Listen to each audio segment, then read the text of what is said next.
Now more on that winter snowstorm that hit the region hard last night.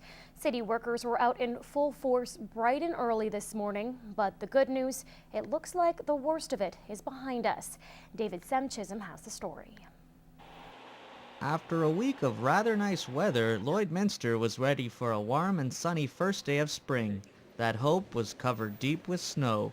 Winter's friendly reminder that we can change the season and our tires, but we can't change the weather. The storm we had yesterday was one of the worst storms we've had all year, and for the past few years actually. We broke some records for snowfall amounts. We had about 20 centimeters throughout most of the Midwest region. But the outlook should be improving. So temperatures will be around seasonal for the next few days, into the weekend even, but then after that we should see a spring back to above normal temperature. For the city, dealing with the unexpected blast has plows out in full force. Kirk Morrison of Municipal Works says this was the first snow event the city has dealt with all season. Well, we've got a few contract graders that are helping us out, and we've got a full fleet of city crew and equipment that are tackling the Priority 1 streets. And we should have those Priority 1 streets wrapped up by this evening, and then tomorrow we'll be hitting the Priority 2 roads. This evening we're going to be doing a downtown snow removal. The city is asking for downtown businesses to prepare for the removal by clearing off their sidewalks before the 9 p.m. start. The snow removal budget for the city is based around a certain amount of big snowstorms or events. This year we've been far under what we had planned for. This year has been fairly atypical because we've had very few events. So we typically plan on 6 to 7 events that would trigger snow removal operations as per our policies. So were people in town expecting this weather? Because such a mild winter, you got to expect some kind of odd weather, right? Well, being the first day of spring, we sure don't need that kind of snow.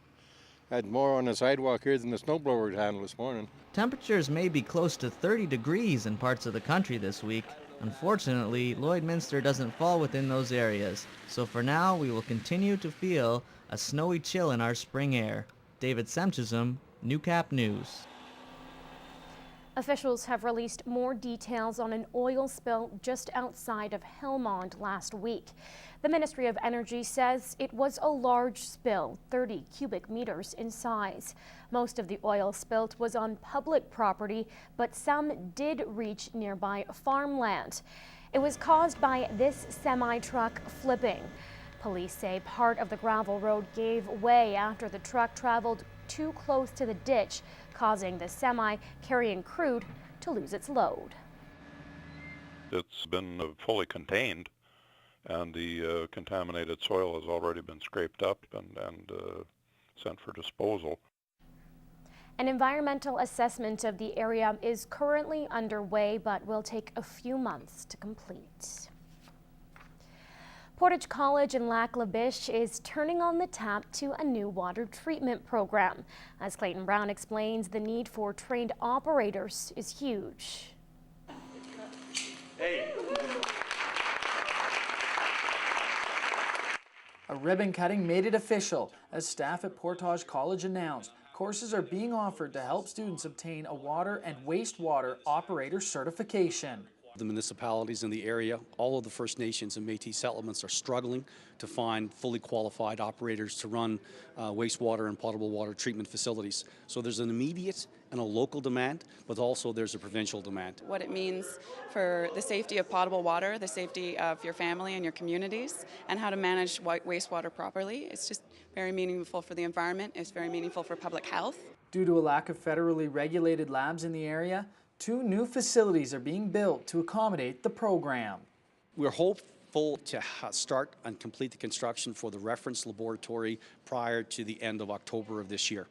The research center quite clearly is a much larger project, somewhere in the vicinity of 15 to 20 million. That will take some time to put in place. The water treatment program is only the first phase of a 2-phase project. The second will encompass the new SAGD technology that's used in the oil field. This September, we will launch a SAGD operator program that builds together SAGD water training, the municipal potable water training, and power engineering training into a package that will produce a better qualified power engineering graduate. In Lac La Biche, Clayton Brown, Newcap News. The Chamber of Commerce annual general meeting had a twist this year, being held during the lunch hour. But new board members were sworn in as usual during the agenda. Leanna Ross is the new Chamber of Commerce president for Lloydminster after climbing up the board. I started with the Chamber about 5 years ago as a quiet board member, learning what things were going on in the Chamber, and progressed up to doing the finance side of things, and now decided to go into the role of Vice President and President. The new president doesn't necessarily mean new policy changes or new plans. I think the Chamber is on the right road already, so I just want to stay the course with that, keep going with our strategic plans, and keep making Lloydminster business stronger and better every day we go on. Ross will continue to strive to make businesses more prosperous alongside the Chamber.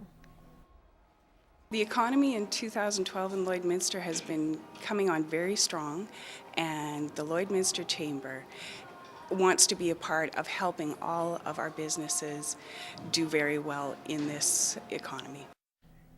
Along with the new president, new board members were also sworn in for 2012.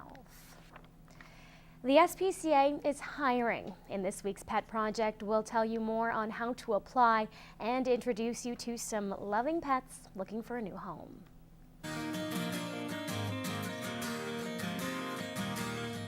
Hi and welcome to this week's Pet Project. I'm at the Lloydminster and District SPCA with Jennifer, and this is Kaiser. Yes, Kaiser is about 3 years old, a bearded collie Bichon mix.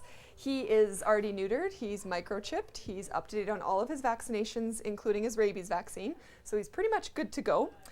He does come off a little bit nervous, a little shy in new situations and in meeting new people. So he definitely has to go to a home where people are going to continue working on his training and his socialization.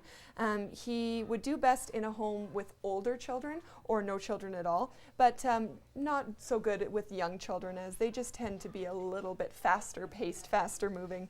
But he is extremely toy motivated. He will play fetch with you for hours if you let him. He just loves it. So if anybody's interested in Kaiser, the best thing to do is come down to the shelter for a meet and greet. And this is Trigger. Yes, Trigger wants to get down and run and play. He is a very playful little guy. He's about a year old, domestic short hair. He is neutered and microchipped and up to date on his vaccinations. He just needs a rabies vaccine. As I said, he has a really playful personality. He does like getting his cuddles in once he's gotten his plays out of the way.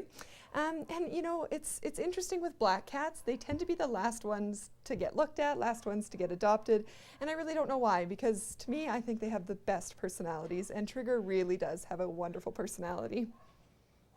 So Jennifer, the SPCA is hiring. Yes, we are. We are looking for a part-time kennel support staff member. Every second weekend is required, and really we're just looking for somebody that has a good work ethic, some animal handling skills, and somebody that wants to make an impact on the life of animals in our community.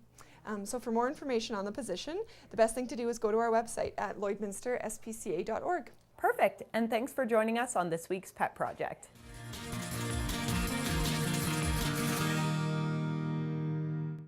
The Pet Project is sponsored by Quick Pick Waste Disposal.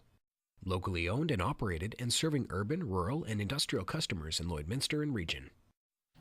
Coming up, when it comes to beef, be careful what you buy. The Canadian Food Inspection Agency has issued a nationwide recall. All the details after the break.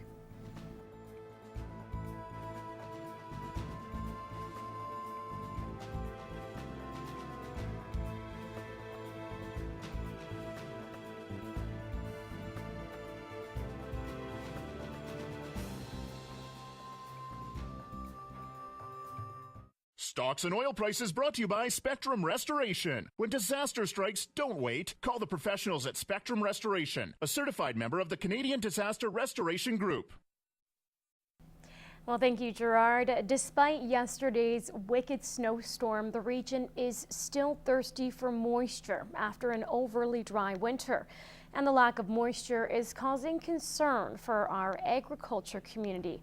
As Gerard Lampow finds out, while many are hoping for April showers, the backup plan will be crop insurance. Even with Monday's snowfall, we are still short of where we should be at this time of year. While Newcap's meteorologist Peter Quinlan says we can expect more precipitation, it will certainly take a couple more dumps to make up the shortfall. Well, we will see some more precipitation in the coming weeks. It doesn't look like it's going to be that much. We need about 60 more centimeters of snow to... For the agriculture community, the lack of moisture is quite worrisome for crops and animals. We've actually had to haul water to the cows at times, yeah. But now it seems like the sloughs have water in them, and so we'll just maybe hope for some rain or maybe late snows and see if we can get some hay growing.